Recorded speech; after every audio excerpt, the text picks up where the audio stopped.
Welcome to Celebrate Aging. I'm Vicki Marthaler, along here with Peeper and Steve as we celebrate a very special day.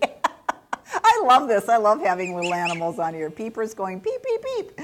Oh, how old do you think Peeper is? Did you think? Oh, she's about 6 weeks now. About 6 weeks? Okay. And you do have another couple at home. I have two at home. So it's Peeper and the... Pipettes. Well, Steve is our mailman, volunteer mailman here at Emmanuel. We certainly look forward to you, especially in the spring when you bring your little entourage with, in fact, they kind of come and help you once in a while, don't they? Yes. And they're good followers. They're good followers. I think the term is they imprint on you when they were born? Or? Right. What happens is when I raise 3 ducks a year, and when they're little, they imprint on me as the parent, and they follow me wherever I go. So you've always got these little people, these little pipettes following you. Oh, I know, he wants my ring. She wants my ring.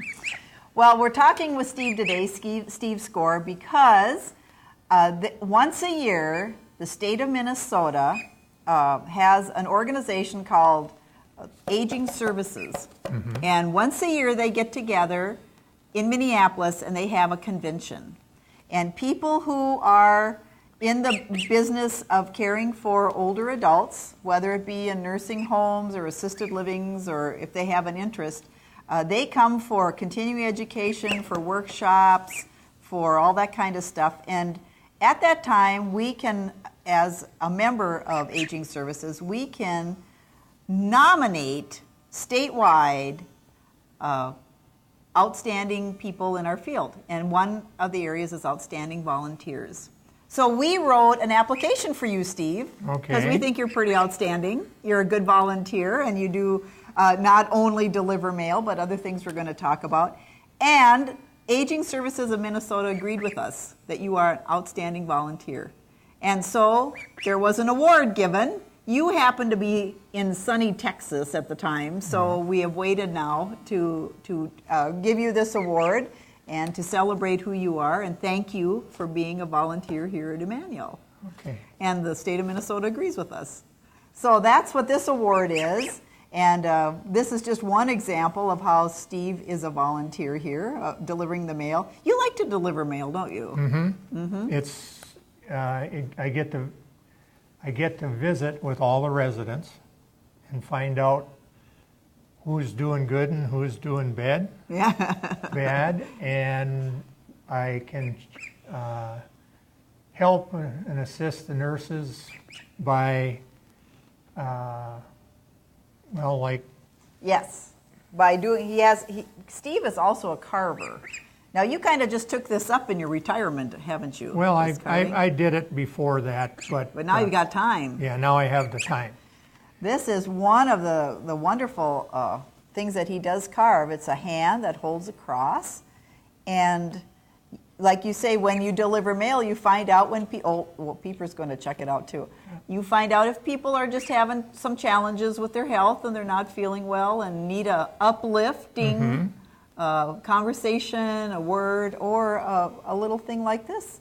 You walk around and give people hope. Right. So what I do is I carve these hand and crosses, and as I do the mail route, I see that somebody's having a hard time or had a sad moment, and so I gift them and thank you for a hand and cross. And I find them in people's rooms. They have them out where they can see them, because it does bring a ray of hope and know that someone's thinking about them and holding them.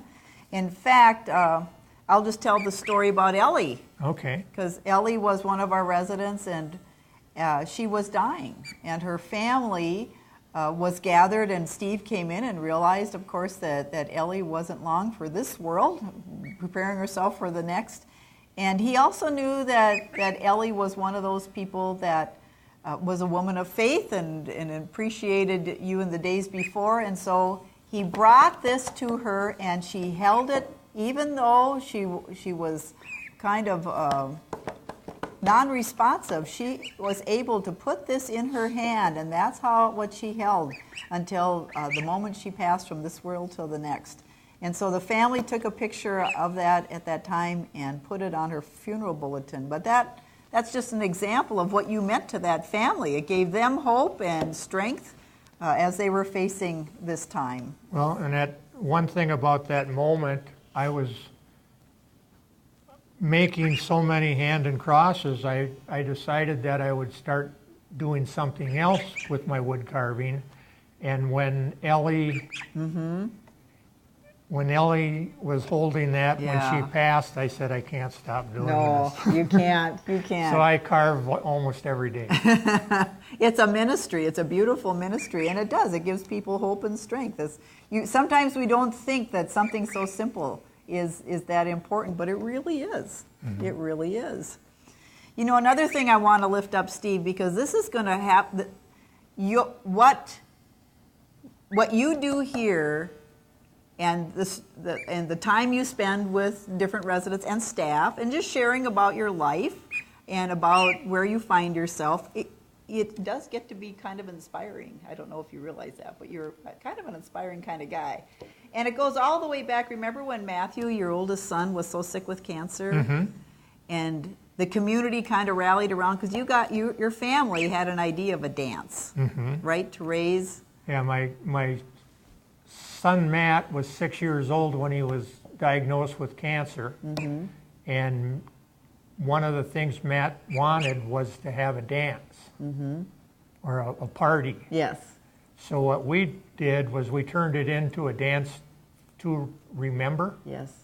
And we had it at the pavilion. And it was great. And it was a great... all the community came and it was fun. Yeah. Well, next year, Ecumen Emmanuel is going to be 50 years old, and we're going to have a dance to remember because of your idea.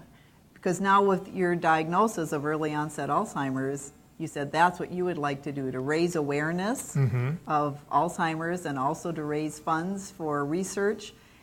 And that's what we're going to do in your honor, with your inspiration. Wow. So being a volunteer is a really good thing. And we do appreciate what you do. And I know you came a little early today with Peeper here, and you have a little box that you have her in and walking all over, and the residents are really resonating with that. They like the girls. They like the girl. Yeah, you like to call them the girls, your girls. It's way cute. It's way cute.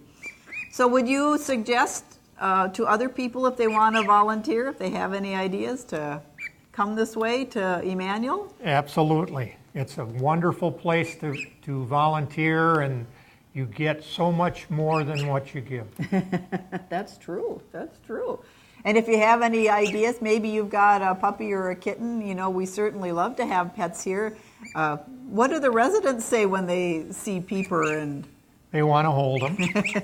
And you make that happen? Oh, yes. Sometimes even if residents can't get out of their chair, you just go right to them. I've seen that. Right. And so Peeper's going to make the rounds. Yeah. He's going to have lots of attention. She is the only male duck. Oh, really? I get it. M-A-I-L. I had to think about that one for a minute. Did you know that, Peeper? Did you know that? Oh, Peeper's just talking to us nonstop. And you also have a dog. Once in a while, you bring in your dog. Right. I have a chocolate lab named Lily. Yes. And Lily will come with the ducks. There you go. I tell you, we got it going on here.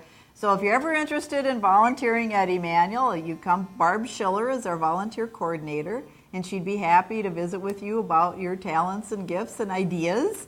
There is a little orientation that you need to go through, and of course we have to do a background check because we're a nursing home, and that's just required. But obviously you passed, so... Right. And I would say that they will get so much more than what they give. There you go. Take that to heart. Thank you, Steve, for being here and for being our volunteer of every year.